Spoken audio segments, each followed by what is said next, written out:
What's up, YouTube? Back with another video. I'm hype right now. Y'all going crazy on that last video I did. I appreciate y'all so much. Keep tuning in, liking, subscribing. I really appreciate it. But today, we're going to find out the truth about why everybody head big and they body little. Why everybody that had a big back now has a little back. We're about to figure out what's going on with the Ozempic and why they lying about it, why they pushing it. Let me tell y'all what they used to push too. Them goddamn Percocets. Them goddamn opioids. Hitting the streets like crazy. Epidemic. Same thing going on. I told y'all it's weird, but we're going to see what's going on. Let's go ahead and get into this video. And a cultural phenomenon. GLP-1 drugs are everywhere, and already 1 in 8 US adults have tried them. The Danish company that makes Ozempic is worth more than the Coca-Cola company and McDonald's combined. Look online and you'll see comments about Ozempic face, hair loss, severe stomach problems, and dangerous side effects. And then a moment later, you'll see a report that it could help with fertility or treating Alzheimer's or even shopping addiction. And it's not just weight loss drugs. We've been lied to about weight loss itself for years now.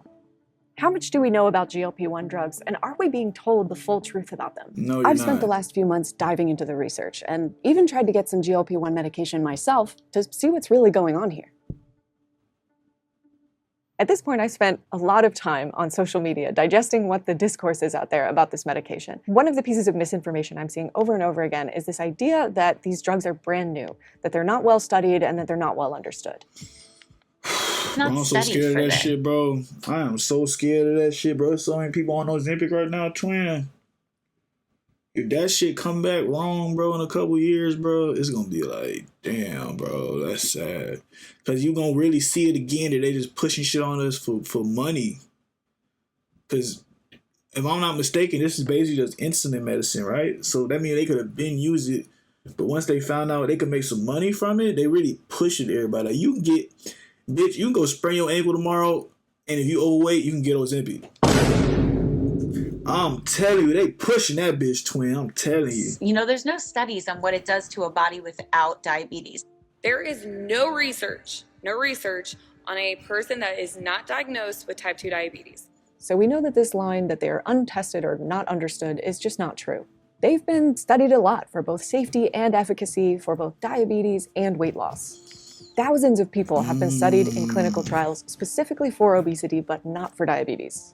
The new phenomenon is that Ozempic is a household name, and it became a household name because of its weight loss effects. However, it's part of a class of drugs that have been used for decades to help people with type 2 diabetes regulate their blood sugar.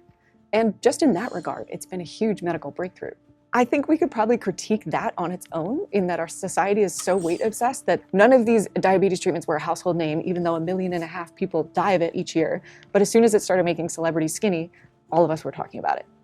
That's probably worth unpacking, but that's more than we will have time to do here. Yeah, you're so right, when lady. Novo Nordisk started testing these drugs as an obesity treatment, the outcome of those trials suggested that these are the most effective weight loss drugs ever. So the main ingredient in Ozempic is semaglutide. It's part of a class of drugs called GLP-1 receptor agonists, which basically just means they mimic a hormone that naturally occurs in your body called GLP-1. Semaglutide is in both Ozempic and Wegovy, but Wegovy is the one that's FDA. I'm gonna keep it a buck. If it wasn't because of the fact that it's a shot, and if they had like a little pill, I'd probably take that bitch.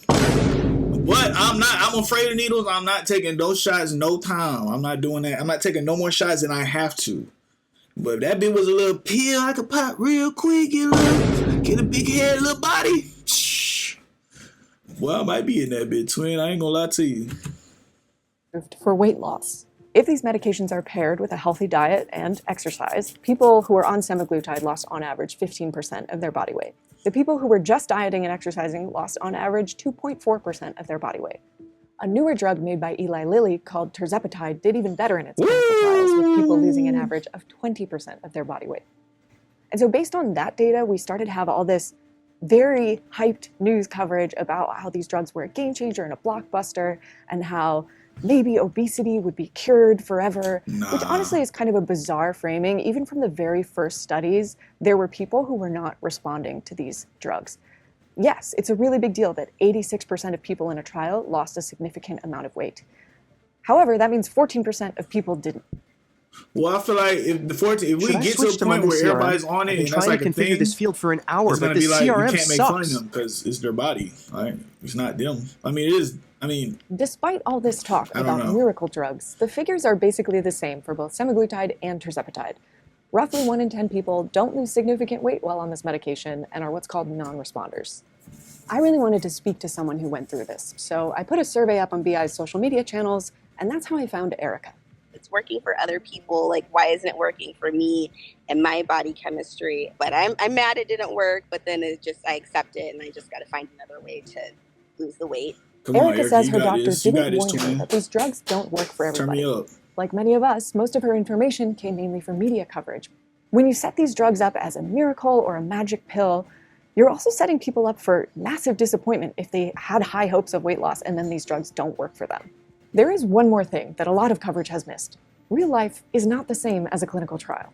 Since those first trials and all that news coverage, there's been more data about what real-world usage looks like. A 2023 study followed people on semaglutide for 52 weeks, and those people lost an average of 4.4% of their body weight. That's not that much. So we went from 15% down to 4%, which is a dramatic difference. That's because that lab Most of the early all coverage of these drugs used the numbers from the clinical trials, lab-like. which makes sense because it was the first time these drugs were studied. It's a The controlled subsequent environment. real-world usage impacts have not gotten as much press coverage. And that definitely feeds into an inflated sense of how revolutionary these drugs could be. Certainly, they are a really big deal. They're more effective than prior drugs, but there are limitations. The other thing that I think might be getting lost here is that weight loss from these drugs will have a plateau, which is similar to diet, to exercise, and even to bariatric surgery. At some point, every weight loss intervention plateaus. There's this popular conception that losing weight is the hard part and maintaining weight loss should be easy. What we know is that it's actually the opposite, right? The maintenance of weight loss is actually the hardest part. You wouldn't want a drug that allows you to lose unlimited amounts of weight. That would be dangerous for one, and then you'd have to go off of it when you reached your goal weight, and then you would just start to climb back up again, and it would be this constant yo-yo. However, that doesn't stop people from talking about this plateau like it's some sort of betrayal of the drug or some sort of failure of this medication. All evidence points to needing to keep taking these drugs to keep benefiting from them, which is interesting because we have your ass gonna be taking Ozempic till you 70. Or your ass gonna blow up like a balloon again, twin. Come on, bro. Everybody need to get their ass up, me included. I've been in the gym lately. I keep telling y'all, I've been drinking my water, I've been eating my fruit, staying away from bread, things of that nature. I don't know how much weight I lost. So I'm not really the expert on this. I am heavier than probably most of y'all watching. But at the same time, I'm not taking no goddamn shot to lose no goddamn weight, twin. I'm gonna do it like a real nigga. I'm gonna do it like a real one, gang. I'm a young man. I gotta lose this weight. I can't be using no goddamn shots to lose no weight. But I gotta get in the gym. I gotta eat right. I gotta plan, execute. You know what I'm saying? That's it. I don't need no goddamn drugs, man. Data If I showing need that drugs, I'm most gonna go do people some don't keep crack. taking them. One study looked at Like a thousands real of people nigga. with GLP-1 prescriptions Fuck, and I'm found that taking about Ozempic half of them for. stopped taking it after Nigga. a year, and 70% of them stopped taking it at the 2-year mark. And another study found that after stopping the medication, people regained on average 2/3 of the weight that they'd lost. Damn! This is perhaps another big reason to dial down the hype machine. on this Oh medication. my God, boy, your ass got skinny. And they like, damn, you started getting your weight back. And they like, damn, Jeff, is that you? Medications. What happened to they the are a big head? breakthrough medically, Big head, but little if body. people don't want to be on them, then the impact of the drugs will be much lower than were predicted in the flurry of news coverage we had to begin with. A lot of people hear that this is a long-term, potentially lifelong medication, and they see big pharma dollar signs. The cynic in all of us sort of wakes up and says, what a win for big pharma. Novo It's true Nordisk. that it is a win for big pharma. They're probably going to make a ton of money on this, and there is absolutely Probably. no denying that. I understand why people are mistrusting of pharmaceutical companies and the media coverage around them. At this point, we've seen some very irresponsible reporting. I think it's really important to be clear-eyed about the role of big pharmaceutical companies in our society. With just a quick Google, you can see that Novo Nordisk has paid fines after being accused of shady sales tactics. They've faced criticism for spending loads of money wining and dining doctors, and that they've gotten in trouble with regulators in multiple countries. More famously, Novo Nordisk, along with other drug makers, faced massive criticism for high insulin prices. Nowadays, insulin is less profitable than it once was. But the potential profits of weight loss drugs remain astronomical.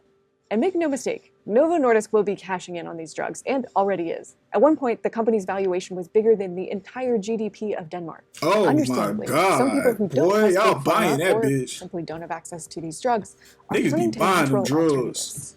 Let's talk a little bit more about Nature's Ozempic. Nature's Ozempic. Nature's brother. Ozempic. Nature's Ozempic. Here they Nature's go. Ozempic, you'll find people presenting berberine, peppermint tea, green tea, vitamin B12, high fiber diets, high protein diets, all of these things as being natural alternatives to taking Ozempic. There are certain foods that can increase the amount of GLP-1 hormone that your body makes. The part where they get it wrong is that that doesn't necessarily equate to weight loss, which Well, tell appears us to be about the goal food, of Nick. many people consuming this Tell content. us about it. The level of GLP-1 production that diets can provide is nowhere near what you can achieve with prescription medications. These interventions are leading to supraphysiological levels of GLP-1 as opposed to kind of modest changes in your diet or some supplement that you could take. These are just orders of magnitude different, and you're not going to see anywhere near the same effects. But between influencer nutritionists and supplement grifters, we're seeing tremendous amounts of misinformation online about how effective a GLP-1 boosting diet can be. These foods and vitamins are generally less risky than a serious prescription drug, but they're almost definitely less effective as well. Hey, Spotter Studio helped me take control. Hey, let me over tell my y'all, bro, YouTube channel. I'm literally In order for me like to get excited about an idea. one I subscriber have to away from getting understand what I'm YouTube trying to Premium. create, So y'all go visualize the ahead, stories. subscribe. We don't gotta watch this no more. I'm telling you, I'm literally one away. You can be the This one. is another subject of intensive news coverage where I I think don't we know just if you need heard to me. turn the hype dial I don't down. know if you heard me. You can be the one that saves everybody from watching ads on this page. So go ahead, scroll down a little bit and subscribe. I appreciate you. Love you. Down a little bit and look at what the research actually tells us. I also think people pay a lot of attention to side effects of these drugs because we've had plenty of examples of prescription drugs coming onto the market and a side effect no one knew about ends up being very serious, particularly for weight loss drugs. The most common side effects of these medications are gastrointestinal, things like nausea, vomiting, and diarrhea. These can seem a little bit trivial, just like I don't want no tummy trouble or diarrhea, whatever, those but Ozempic. they can be quite serious. Extended periods of vomiting or diarrhea can leave you dangerously dehydrated. It's even been reported that one woman died while taking these drugs after Damn. months of gastrointestinal issues, including severe vomiting and abdominal She was pain. trying to fit in that wedding Besides the dress. GI Aw. issues, the FDA label for these drugs includes a number of other warnings, some of which are for very serious conditions. So if we just pull up the label now, there's what's called a black box warning about the risk of thyroid C-cell tumors. The warning label mentions findings in rodents, but a GLP-1 researcher I spoke to said that the thyroid in rodents and humans is quite different, so those findings probably aren't relevant.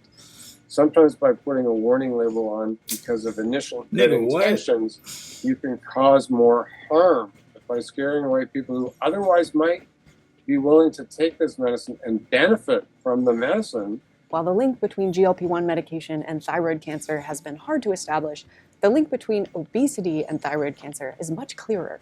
One study found that for every 5-point increase in BMI, the risk of thyroid cancer increases by 30%.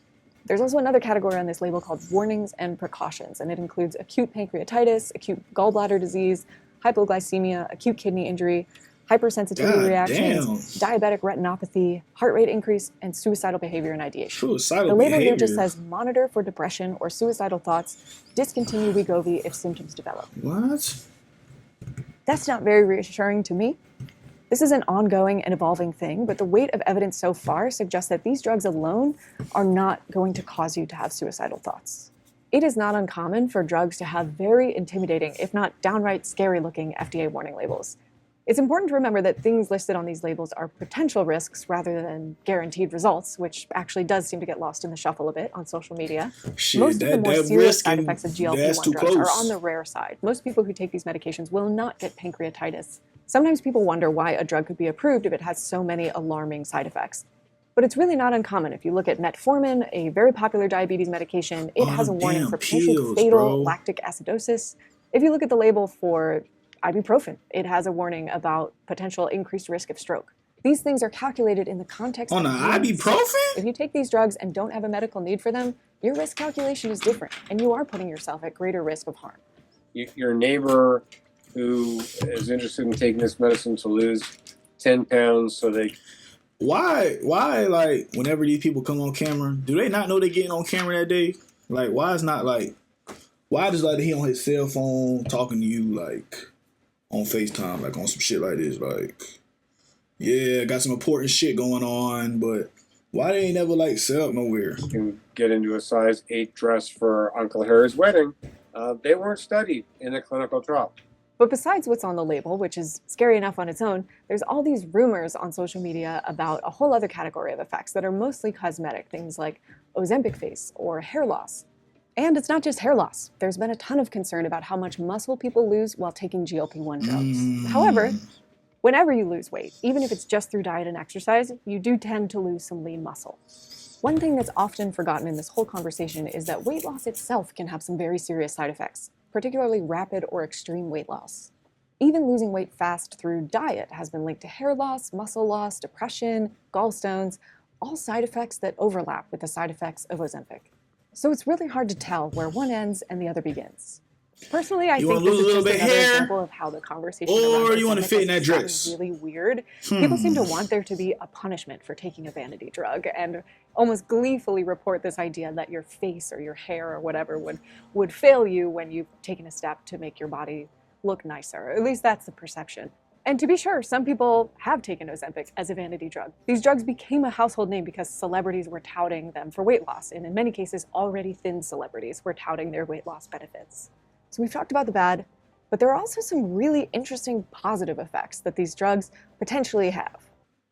Hold on, before you pay for yet another app to manage your team, let me introduce you to Connect, the one platform. Subscribe. Not only do they make you crave less food, they make you desire different, usually healthier food. Ew. There's a physiological response that causes some Don't give me people no peas. to be more preoccupied with food than others. People I talk to who have been suffering from food noise say the drug feels like a switch is being flipped in their brains. People have now reported other cravings going away too, like the urge to online shop. These drugs can help with all kinds of conditions, Alzheimer's, you need to wait till you're your alcohol size. addiction, and other types of addiction, depression. Get new clothes. There's even anecdotal reports of Ozempic babies, which are people whose fertility improved while they were on these drugs. All these things aren't so much side effects as they are potentially brand new indications for the drugs, brand new conditions that they could treat. GLP-1 drugs have a really unusually high number of potential new indications. About 1 in 8 Americans have already tried GLP-1 medications, and this explosion of interest has led to something we've never quite seen before. One of the strangest elements of this rush for everyone to try semaglutide is that it put the drug in shortage. And when drugs are on the official FDA shortage list, compounding pharmacies can make their own versions. Compounded versions of these drugs are not FDA approved or reviewed. And because these pharmacies are regulated at the state level, there's no data available for how many people are taking compounded GLP-1. No. In an environment this confusing, it becomes easier to take advantage of people. I spoke to a researcher who purposefully ordered compounded semaglutide from shady online sellers just to see what he would get. We looked at the online pharmacies that were no prescription and were highest ranked in search results. So these were some of the websites that, consumers will see first. Of the 6 drugs that he ordered, 3 never came at all. They were total scams. So they took the 3 prescriptions that they actually received and put the drugs to the test. And what they found was evidence of contamination and improper amounts of the active ingredient semaglutide. The FDA has also issued a warning about some compounders using semaglutide salt, which is generally used only for research and is not approved for use in semaglutide salt. So for consumers, the most important thing is to understand that when you source it from a no prescription online pharmacy, there's a lot of risks, either fraud, incorrect product, or again, you're not getting a product niggas that is scamming on the medically Ozempic is crazy. or appropriate. Offering no prescription versions of prescription drugs is illegal. But there's also what feels like a tidal wave of buzzy online health startups who can temporarily sell compounded semaglutide totally legally. I actually went through the process of being prescribed compounded semaglutide. I went through an online pharmacy where all I had to do was fill out a survey and then do a video telehealth visit with a doctor to be prescribed these drugs. I went through this process for reporting purposes to see how easy it would be to get these drugs. And it turns out it was pretty easy, which, depending how much you value drug regulation, could be kind of concerning. You look a little bigger in the last video. No question that I was going to get these drugs. From the second the call started, it was a given. I don't know why, but I thought he might challenge me and say, like, these are some pretty heavy-duty side effects. Are you sure you want to take these drugs to lose a small amount of weight? But he didn't. And the doctor that I spoke to in that process did not give any indication that I would need to stay on these drugs to maintain the weight loss. I'm not saying all this to fearmonger about compounding pharmacies, but it is kind of wild how little we know about how many people are taking drugs from compounding pharmacies. That's when you need to fearmonger, lady. A higher degree of risk. When they selling fake drugs on the internet, you should fearmonger. That's okay. It's okay. We're not gonna get mad at you for telling us that's some bullshit. Tell these folk that shit cap. Yo, get up, go do the thing with the lady do the thing with the doctor. Get your prescription. Don't be going on hims.com trying to lose 5 pounds a week. Your ass gonna be goofy as hell. They're gonna put fat in your weight loss drugs. Go to the doctor, twin. Fill out the survey. It's not hard at all, I promise. Considerable upside, and that's that for some people. Not that I know. Offer a cheaper version of these drugs. Yikes. In my case, a month's supply of semaglutide cost $250. Damn! The list price for Ozempic in the United States is almost $1,000 for a month's supply. For Wegovy, it's $1,349. $1,400. Those are shocking price tags. You can find economists estimating that GLP-1 medications gym membership, will add my gym membership, $20 a week.